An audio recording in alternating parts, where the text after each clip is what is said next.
মহিলা মাদ্রাসার মাহারাম ছাড়া অবস্থান করা যাবে কি? মহিলা মাদ্রাসায় মাহারাম ছাড়া অবস্থান করা যাবে কি? যাবে, যদি নিরাপদ হয়। নানা নাতির সাথে বিয়ে করতে পারবে কি? কি ফালতু সব প্রশ্ন করছেন, বেয়াদব, খবরদার। না না, প্রশ্নের একটা সীমা আছে না? এতক্ষণ যাও প্রশ্নের উত্তর দিচ্ছি, আমি বিরক্ত হয়ে কিনা?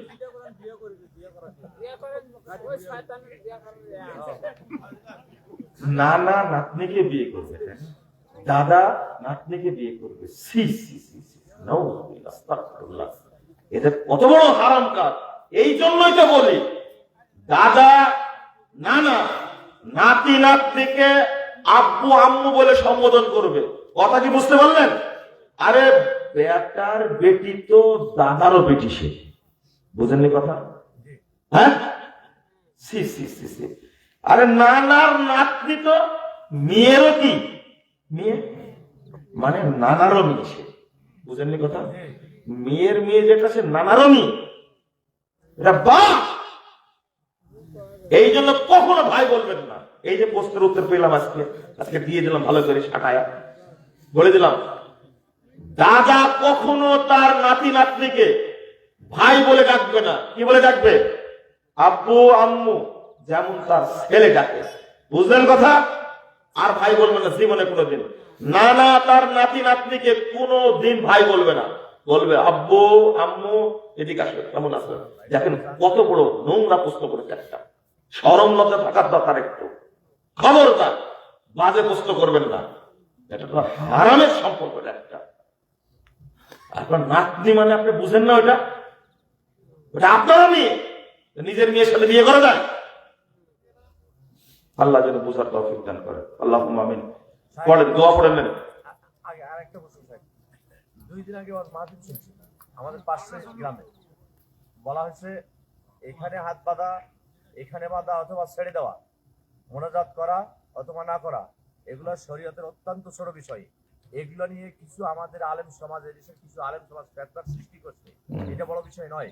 সব মতানৈক্য ভুলে ঐক্যবদ্ধ হয়ে আগে পার্লামেন্টে কোরআনের শাসনটা প্রতিষ্ঠা। ও হলে 1 নম্বর ফিতনাবাজ। কথা বুঝতে পারলেন? প্রথম কথা, এর বক্তব্য শোনার জন্য গেলেন কেন আপনি, সেটা তো বলতে। উনি অপরিচিত ছিলেন, তাই ও অপরিচিত লোকের কাছে যাওয়াই তো না হয়।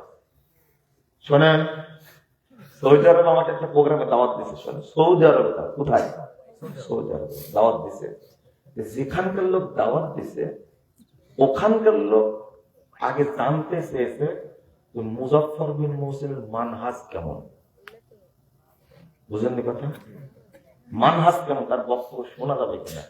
আমি এত খুশি হয়েছি যে লোকগুলো জানতে পেরেছে সবার বক্তব্য শোনা যাবে না।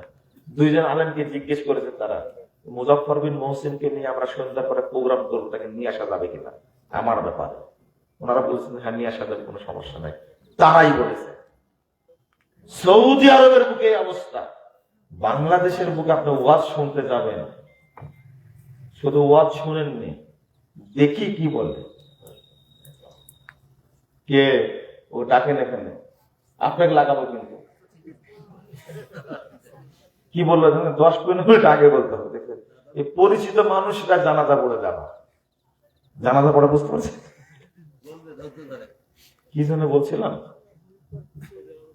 সৌদি আরবের আলোচনা। না না না, মোবাইল হাতে দিয়েছিলাম, বুঝেননি। দেখি কি বলে, এটা ক্লিক করলে, এটা মনে করে শুনেননি এখনো। দেখি কি বলে, ক্লিক করলেন। বেদাতি বক্তার আলোচনা শুনে ক্লিক করলেন, দেখি কি বলে, জেনা করার চেয়ে বড় পাপ করলেন। আমার আগেও বক্তব্য আছে, আর আপনি এদের বক্তব্য শোনার জন্য পায়ে হেঁটে গেছেন টাকা খরচ করে, আর বসে বসে শুনেছেন। এই সমস্ত মাজলিসে যাওয়াই হারাম। আপনার অন্তরটা নষ্ট করে দেবে ইবলিস। এটা ইবনে আব্বাস রাদিয়াল্লাহু আনহু বলছেন। আহা, এই বক্তব্যগুলো আগে দিতাম, এখন দেওয়া হচ্ছে না জীবন ইনশাআল্লাহ। শোনেন, আপনারা কি চাচ্ছেন যে আপনারা আমার জানাজা পড়ে যাবেন এখান থেকে? মনোভাবটা ওই রকমই কিছুটা। এতক্ষণ বললাম, তাও দেন, আরো প্রশ্ন থাকলে দেন, 2 দিক থেকে দেন। প্রশ্ন দেন না। হ্যাঁ, কি প্রশ্ন? সহবতের গোসল মানে ওযু দেই নামাজ পড়তে গোসলের সময় যে ওযুটা করি আমরা অঙ্গ প্রত্যঙ্গ ধুই ক্লোজ দেখলে হাত রেখে ওযু দিয়ে কি নামাজ হবে? দেখেন কি অবস্থা, কি করেন আপনি ভালো করে বলেন, কি করেন? পড়াশোনা করেছেন তো? হ্যাঁ, ওই নিয়ে কাজ করি কিছু করেননি পড়াশোনা? কিছু করছি কিছু করেছেন। দেখেন এদিকে শোনেন, প্রশ্নটা ভালো প্রশ্ন। অপবিত্র হলে গোসল করার নিয়ম এটা তো জানা লাগবে, তাই না? অপবিত্র হলে গোসল করার নিয়ম হলো আগে অপবিত্রতা ধুয়ে ফেলতে হবে, ঠিক আছে?